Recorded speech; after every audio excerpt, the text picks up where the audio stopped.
महापौर पदासाठी जे काही इथले एमआयएमचे नेते आहेत, त्यांनी दावा केलाय की आम्ही आमचा महापौर या ठिकाणी होऊ शकतो.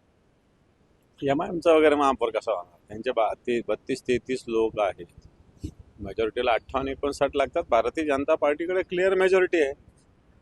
तर मला असं वाटत नाही की कोणाचा दुसऱ्यांचा महापौर होऊ शकतो, आणि तसा प्रयत्नही कोणी करण्याची गरज नाही. जे लोकशाही मार्गाने झाले ते स्वीकारलं पाहिजे असं मला तरी वाटतं.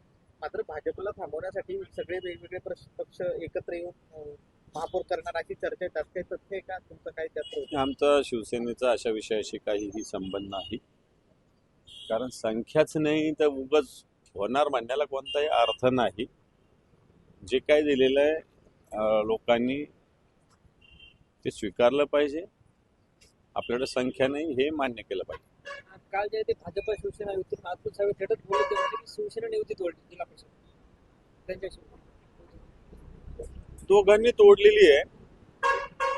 उगाच वरच्यांच्या दबावामुळे त्यांनी इथं जागा वाटप केलेलं होतं, मनापासून नव्हतं, आणि ते क्षणात रात्री झालं आणि सकाळी तुटलं.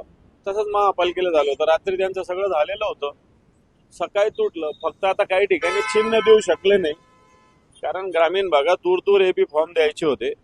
तिथं पोहोचणं वेळेवर शक्य नव्हतं. पण जिथं पोहोचणं शक्य आहे त्यांनी एबी फॉर्म देऊन टाकले एकमेकाच्या विरोधात.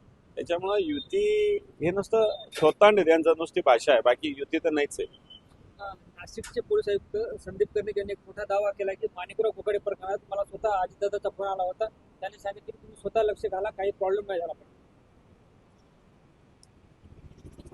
शेवटी आता अजितदादाविषयी काही बोलणं मला असं वाटतं योग्य होणार नाही. मी ते बोलणार पण नाही. शेवटी राजकीय वेगवेगळे विषय असू शकतात, परंतु त्याचं काही राजकारण करण्याची आमची तरी इच्छा नाही. पण संदीप कर्णिक जे बोलले तर आम्ही त्यावेळेस आधीच बोलत होतो की सत्ताधारी पक्ष किंवा सत्ताधारी माणिकराव कोकाटे यांना वाचवण्याचा आटोकाट प्रयत्न करत होते. आणि हे मला असं वाटतं हे संदीप कर्णिकांच्या तोंडून आलं. तसं संदीप कर्णिक आत्ताच्या घडीला आउट ऑफ वे जाऊन राज्यकर्त्यांना मदत करतात, नियम कायदे गुंडाळून ठेवतात. अशी अनेक उदाहरणं आहेत संदीप कर्णिकांची. मी राष्ट्रवादीचे अध्यक्ष होणार नाही, प्रफुल्ल पटेल यांनी स्पष्ट केले. आणि राज ठाकरे आमच्या पक्षाचा अध्यक्ष ठरू शकत नाही असंही ते म्हणाले. राज ठाकरेंनी थोडी कोणाला अध्यक्ष करा म्हटलं. राज ठाकरे पटेल नको पाटील करा एवढंच बोललेले. पाटील कोणताही असू शकतो तो. त्याच्यामुळे राज ठाकरेंच्या मी काही प्रवक्ता नाहीये, पण राज ठाकरे साहेब काय कोणाला अध्यक्ष करा असं नाही म्हटले. पटेल म्हणजे एक अमराठी माणूस असा त्याचा प्रतिकात्मक अर्थ घ्यायचा, आणि पाटील म्हणजे या मातीतला माणूस हा त्याचा प्रतिकात्मक अर्थ आहे. बाकी व्यक्तिविषय हा तो अर्थ नाहीच आहे. माझा टांगा पलटी करून दाखव एकेरी उल्लेख करत गणेश नाईकांनी शंभूराज देसाईंना आव्हान दिलंय. पालकमंत्री म्हणत तोलाही हल्लाय. गणेश नाईक बोलतायत आणि करतायत पण असं दिसतंय, आणि एक दिवस ते टांगा पलटी करणार आहे. भारतीय जनता पार्टीचं असंच आहे.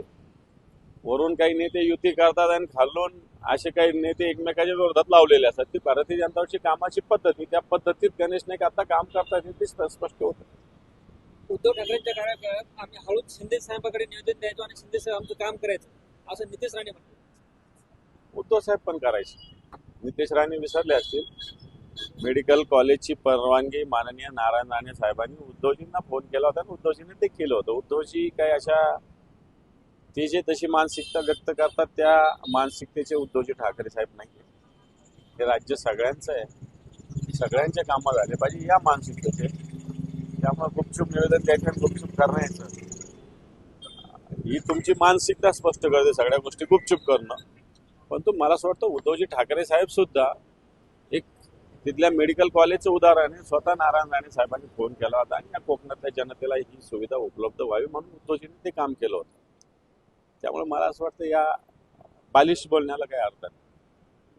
मध्ये मराठी माणसाने एवढं अनुभव केला तरी महापौर बसला. हे पहा, मराठी माणसाने मराठी लोक कुठे निवडून दिले?